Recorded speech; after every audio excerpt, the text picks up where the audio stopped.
along and ride this train. Come along and ride this train. Across the mountains, prairies, reservation, rivers, levees, plains. Come along and ride this train.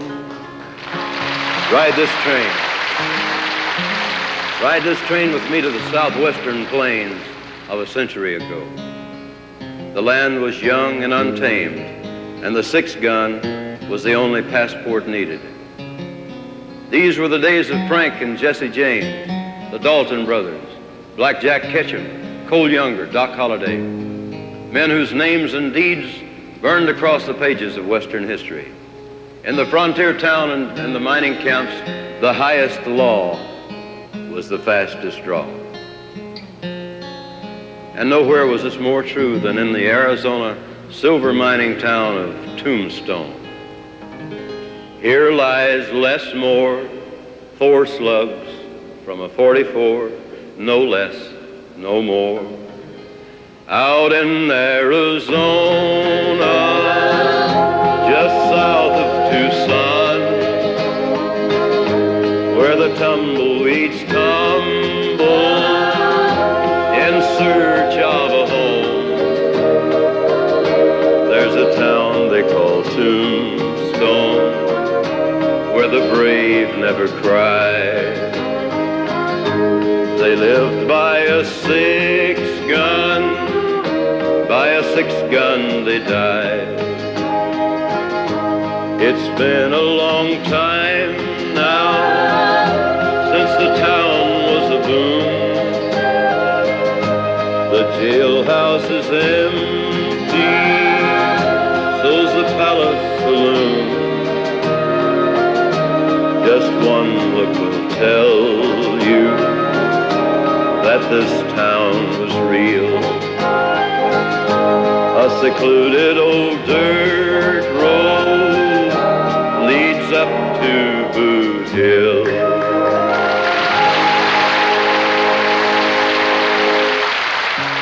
Back 100 years ago, Western desperados and outlaw gangs were the talk of the day. The newspapers of the 1870s and 80s were full of stories of how they terrorized the frontier towns. On February 13th, 1866, 2 of America's most notorious bandits, Frank and Jesse James, along with the 3 younger brothers, rode into town and robbed a bank at Liberty, Missouri. June 21st, 1878, Sam Bass, leader of an outlaw band in Texas, was shot and killed by a posse in Round Rock, Texas, on his 27th birthday. And in the year 1872, in Silver City, New Mexico, young William Bonney from Brooklyn, New York, Billy the Kid they called him, killed his first man with a knife at the tender age of 12. And then there's the story that they tell of Sam Hall, the drinkingest, cussingest desperado that ever dangled from a rope. It seems that on the morning that Sam was to be hung, a friend slipped him a bottle, and Sam staggered up the gallows, and at the top of his lungs, he cussed out the whole crowd. He said, "Well, my name, it is Sam Hall, it is Sam Hall. Yeah, my name, it is Sam Hall, it is Sam Hall. Yeah, my name, it is Sam Hall, and I hate you one and all. Yeah, I hate you one and all, darn you. I killed a man, they said, so they said. I killed a man, they said, so they said. Oh, I killed a man, they said, and I stomped in his head, and I left him laying dead. Well, darn his hide. Now swinging I must go, I must go, I must go. Yes, the swinging I must go, I must go. Well, the swinging I must go, and you critters down below yell up, Sam, I told you so. Well, darn you hide. Yeah, Sam said. Well, a lot of tales have been told about the bad men of the Old West, but none is more stirring than the life of John Wesley Hardin, Hardin was one of the fastest gunmen who ever lived and was 15 years old when he killed a boy his own age. 3 men were sent to bring in young Hardin, but Hardin wouldn't run, and he killed all 3 of them. This started him on a life of crime and an endless succession of gunfights that he never lost.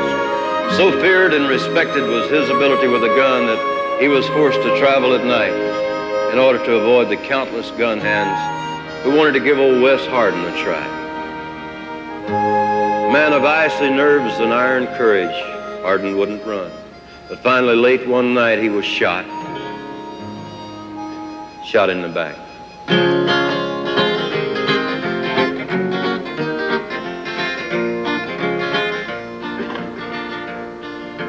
I know a man whose plow handle hand is quicker than a light. Wes Hardin is his name, they say.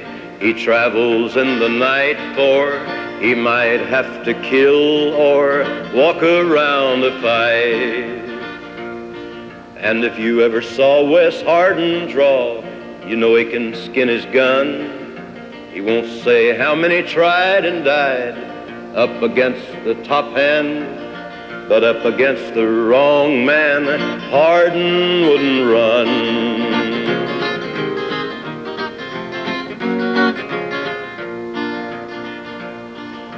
Then Sheriff Selman's boy broke in to Wes's woman's place.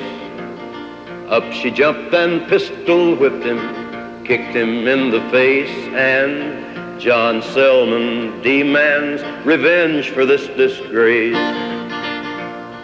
Right through the swinging doors, John Selman came with a blazing gun. Wes Hardin, chug-a-lugging red-eye, got him in the back of the head. John Wesley Hardin fell dead. Hardin wouldn't run.